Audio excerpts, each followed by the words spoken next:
ஞானானந்தமயம் தேவம் நிர்மலஸ்படிகாகிருதிம் ஆதாரம் சர்வ வித்யாநாமயகிரியம் உபாஸ்மகே. அஸ்ட்ரோ டிவி நேயர்களுக்கு அஸ்ட்ரோ கேஎஸ்ஐயங்காரின் பணிவான நமஸ்காரங்கள். வார பலன் 23/9/2024 29/9/2024 வரலும் உண்டான வாரத்திற்கு என்னென்ன பலன்கள் மேஷம் முதல் மீனம் வரை அப்படின்றத பார்க்கலாம். அதற்கு முன்னாடி இந்த வாரத்தினுடைய கோல்சாரம் என்ன, இந்த வாரத்தில் வரக்கூடிய விசேஷ நாட்கள் என்ன, அது தவிர இந்த வாரத்தில் எந்தெந்த ராசிக்காரர்களுக்கு சந்திராஷ்டமம் அப்படின்றத பார்ப்போம். முதல்ல இந்த வாரத்தினுடைய கோல்சாரம்னு எடுத்தோமேயானால் காலபுருஷ தத்துவத்தில் 2வது ராசியான ரிஷபத்தில் குருவும், மிதுனத்தில் செவ்வாய், கன்னியில் புதன் சூரியன் கேது, துலாத்தில் சுக்கிரன், கும்பத்தில் சனி வக்ரம், மீனத்தில் ராகு. இந்த வாரம் அதிவேகமாக செல்லக்கூடிய கிரகமான சந்திர பகவான் இந்த வாரத்தில் ரோகிணி நட்சத்திரம் ரிஷப ராசியிலிருந்து மக நட்சத்திரம் சிம்ம ராசி வரலும் போகிறார். இது இந்த வாரத்தினுடைய கோல்சாரம். இந்த வாரத்தில் பார்த்தேனால் வரக்கூடிய விசேஷ நாள் அப்படின்னு சொல்லும்பொழுது 23ஆம் தேதி அன்னைக்கு சஷ்டி, தேய்பிரை சஷ்டி. சஷ்டி விரதம் தேய்பிரையில் பார்த்தேனால் முருகனுக்கு விரதம் இருக்கிறதும், எதிராளிகள் பகையாளிகள் செய்வன செய்கிறது இந்த மாதிரியான விஷயங்களில் பிரச்சனைகள் இருக்கிறவாளுக்கு இந்த முருகனுக்கு விரதம் இருக்கிறதன் மூலியமாக அது போகும். அது தவிர எதிரிகளை வெல்லக்கூடிய ஒரு பெரிய ஏற்றம் கிடைக்கக்கூடிய காலகட்டம். இந்த சஷ்டி விரதம் இருந்தால்தான் அவள் எல்லா விஷயத்திலையும் ஜெயிக்கக்கூடிய காலகட்டமாக அமைய போகிறது. சஷ்டியில் விரதம் இருந்தால் அகப்பையில் வரும் அப்படின்றது பொதுவாகவே வளர்பிறை சஷ்டியில் இருக்கிறது பெரிய விசேஷம். தேய்பிரை சஷ்டியில் இருக்கிறதன் மூலியமாக நிச்சயமாக உங்களுக்கு வரக்கூடிய வந்த எதிரிகள் எல்லாரும் உங்களை விட்டு போகக்கூடிய வாய்ப்புகள் உண்டு. உங்களுடைய கடன், உங்களுடைய அந்தஸ்து, பதவி இதெல்லாம் போனதெல்லாம் திரும்பி வரக்கூடிய காலகட்டம் இந்த சஷ்டி விரதம் பண்ணேன்னா தேய்பிரையில். முருகப்பெருமானை வணங்கிட்டு பண்ணுறது பெரிய ஏற்றத்தை கொடுக்கும். இந்த வாரத்தில் பார்த்தாலேயானால் இது பித்ருக்களினுடைய வாரம். ஏற்கனவே சொல்லியிருக்கோம். இது இந்த மாதமே புரட்டாசி மாதமே பித்ருக்களினுடைய மாதம். புரட்டாசி மாதத்தினுடைய பலன்கள் தனியாக போட்டிருக்கேன். அதை தவிர புரட்டாசி மாதத்தின் பித்ருக்களின் தோஷத்தை பற்றியும் தனியாக ஒரு 15 நிமிஷம் வீடியோ போட்டிருக்கேன். இந்த வாரம் பார்த்தாலேயானால் 25ஆம் தேதி மத்தியாஷ்டமி.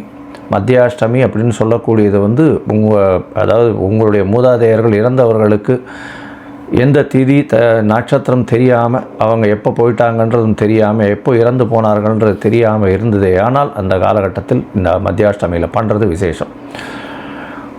நதிக்கரையில், கோவில் இதில், குளங்கரையில் இந்த மாதிரியான இடங்களில் பண்ணுறதும், அருகில் இருக்கக்கூடிய இந்த கோவில் குருக்களுக்கோ அதை தவிர அந்தணர்களுக்கு இல்லைன்னா பிராமணர்களுக்கு உங்களால் முடிஞ்ச வஸ்திரங்களும், அதை தவிர அரிசி, வாழைக்காய் இதெல்லாம் தானமாக கொடுக்கறதன் மூலியமாக உங்களுக்கு வரக்கூடிய வந்த பிரச்சனைகள் எல்லாம் போகக்கூடிய வாய்ப்பு உண்டு. 26ஆம் தேதி அவிதா நவமி அப்படின்னு போட்டிருக்கும். அது அவிதவா நவமி. விதவா அப்படின்னா கணவனை இழந்தவர்கள். அவிதவா அப்படின்னா கணவனை இழக்காமல் சுமங்கலிகளாக இறந்த பெண்களுக்கு இந்த காலகட்டத்தில் பண்ணக்கூடிய தர்ப்பணம். அது இந்த ஒரு நாள் சுமங்கலிகளாக வீட்டில் இறந்து போனவர்களுக்கு செய்யக்கூடிய திதி நாள். அதனால் விதவா நவமி அப்படின்றத பேச்சு மொழியில் அவிதா நவமி அப்படின்னு வந்துடுது. இதனால் பார்த்தேனால் அந்த அன்னைக்கு யார் யாருக்கெல்லாம் உங்களுடைய முன்னோர்களில் யாராவது சுமங்கலிகளாக இறந்து போயிருந்தார்களே ஆனால் அவர்களுக்கு திதி கொடுக்கறதும் தர்ப்பணம் கொடுக்கறதும் ரொம்பவும் விசேஷம். இந்த வாரத்தில் பார்த்தேன்னா 28ஆம் தேதி அன்னைக்கு, அதாவது சனிக்கிழமை அன்னைக்கு ஏகாதசி. சனிக்கிழமையே வருது ஏகாதசி. இந்த புரட்டாசி மாதமே கோவிந்தா மாதம்னு சொல்லுவோம். வெங்கடேச பெருமாளுக்கு பெரிய உகந்த மாதம். அதுவும் ஏகாதசி வர்றது பெரிய விசேஷம். துளசியால் அர்ச்சனை பண்ணுறது மிகவும் ஏற்றமான காலம் அப்படின்றத சொல்கிறோம். இந்த வாரத்தில் வரக்கூடிய அதாவது சந்திராஷ்டமம் எந்தெந்த ராசிக்குன்னு பார்த்தாலேயானால் துலாம், விருச்சிகம், தனுசு, மகரம் இந்த 4 ராசிகளுக்கு சந்திராஷ்டமம் வருது. சந்திராஷ்டமம்னா உங்களுடைய ராசிக்கு 8ஆம் இடத்துல சந்திர பகவான் மறையிறது சந்திராஷ்டமம்னு சொல்கிறோம். சந்திர பகவான் மதிகாரகன்னு சொல்லக்கூடிய மறைந்து இருக்கக்கூடிய காலகட்டத்தில் தவறான முடிவுகள் எடுக்கக்கூடும். அதனால் உங்களுடைய அதாவது வர வேண்டிய விஷயங்களும் வராமல் போகக்கூடிய வாய்ப்புகள் உண்டு. தேவையில்லாமல் யாருக்கும் ஜாமீன் எழுத்து போடாதீங்க. இந்த சந்திராஷ்டமத்தில் தாக்கம் குறையிறதுக்கு ஒருவேளை நீங்கள் அன்றைக்கி அதை ஏதாவது ஒரு விஷயத்தை பண்ணியே ஆகணும், புதுசான முயற்சியை எடுத்தே ஆகணுன்ற கட்டாயத்திலிருந்து, வெளியூர் வெளிமாநிலம் போக வேண்டிய கட்டாயத்தில் இருந்தால் சந்திர பகவானுக்கு உண்டான இந்த பரிகாரம்னு சொல்லக்கூடிய நெல், பச்சரிசி இது வந்து அருகில் இருக்க கோவில் தானமாக கொடுத்துட்டு போகிறதன் மூலியமாக சந்திராஷ்டமத்தின் தாக்கம் குறையும். சரி, இந்த வாரம் மேஷம் முதல் மீனம் வரை, அதாவது 23/9/2024 29/9/2024 வரை உண்டான வாரத்திற்கு எப்படி இருக்குன்னு பார்க்கலாம். அதற்கு முன்னாடி என்னுடைய மொபைல் நம்பர் கீழே ஸ்க்ராலிங்கில் போயின்னு இருக்கோம். உங்களுக்கு அஸ்ட்ராலாஜிக்கல் கன்சல்ட் தேவைப்பட்டதுன்னா எனக்கு ஒரு ஃபோன் பண்ணுங்க. உங்களுடைய date, time, place of birth, உங்களுடைய நேம், பேரண்ட்ஸினுடைய நேம் அதை எனக்கு அனுப்பிச்சிங்கன்னா என்னுடைய கட்டணம் என்னன்னு தெரிவிக்கிறேன். அந்த கட்டணத்தை போட்டு அந்த பேமெண்ட்டினுடைய ரெசீட் இல்லை யூடிஆர் நம்பர் போட்டிங்கன்னா உங்களுடைய ஜாதகத்தை போட்டு ஜாதகத்தில் சந்தி இருக்கான்றதை பார்த்து, அதாவது உங்களுடைய ராசி சந்தி, நட்சத்திர பாத சந்தி இதெல்லாம் இருக்கான்னு பார்த்து உங்களுடைய ஜாதகத்தை போட்டதுக்கு அப்புறம் வந்து உங்களுக்கு அப்பாயின்மெண்ட் தரேன். நம்ம வந்து ஒரு இது ஆன்லைன்லேயும் இது பண்ணலாம். அது தவிர ஆஃப்லைனில் என்னை பார்க்க வரணும்னாலும் அப்பாயின்மெண்ட் எடுத்துட்டு வாங்கும். இப்போ எனக்கு தெரிஞ்சவா பாதி பேர் ஒரு 35-40 இயர்ஸ்லாம் இருக்கிறவாளுக்கு வந்து எந்த நட்சத்திர பாதம்னே சரியாக தெரியாமல் அவள் வந்து துலா ராசின்னு நினச்சிட்டு இருக்கா, விருச்சிக ராசிக்காரளாக இருப்பாள். விசாக நட்சத்திரம் 3ஆம் பாதம் நினச்சிட்டு இருப்பா, 4ஆம் பாதமாக இருக்கும். அதனால் வந்து அந்த சந்தி பார்க்குறது ரொம்பவும் முக்கியம். அதே மாதிரி மிருகசீரிஷ நட்சத்திரம் இருக்கும். 2 அதாவது உடைந்த நட்சத்திரங்கள் வர இடத்துல எல்லாத்துலேயுமே இந்த பிரச்சனைகள் வரும். அதே மாதிரி பார்த்தாலேயானால் முதல் பாதம் வரும்பொழுதும் சரி, அதாவது ஒரு நட்சத்திரத்தின் முதல் பாதம் வரும்பொழுதும் அது முந்தின நட்சத்திரத்தினுடைய கடைசி பாதமாக கூட இருக்கக்கூடும். அதனால் நட்சத்திர சந்தி பார்த்து அதன் வழியாக செயல்படுறது மட்டும்தான் ஒரு நல்ல தீர்வு. நீங்கள் அனுப்புங்க, நான் எனக்கு முடிஞ்ச இதுவை வந்து உங்களுக்கு பண்ணுறேன்.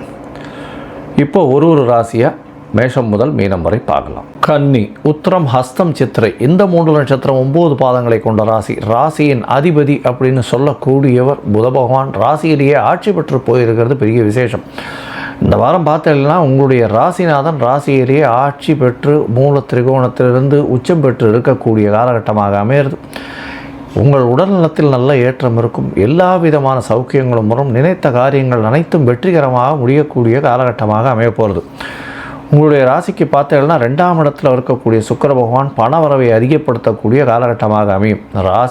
ராசியில் வந்து கேது பகவான் இருந்தாலும் புதனுடைய வேலைகளை செய்வார். புத பகவான் உங்களுடைய ராசிக்கு அதிபதின்றதுனால நல்ல ஒரு ஏற்றம் இருக்கும்.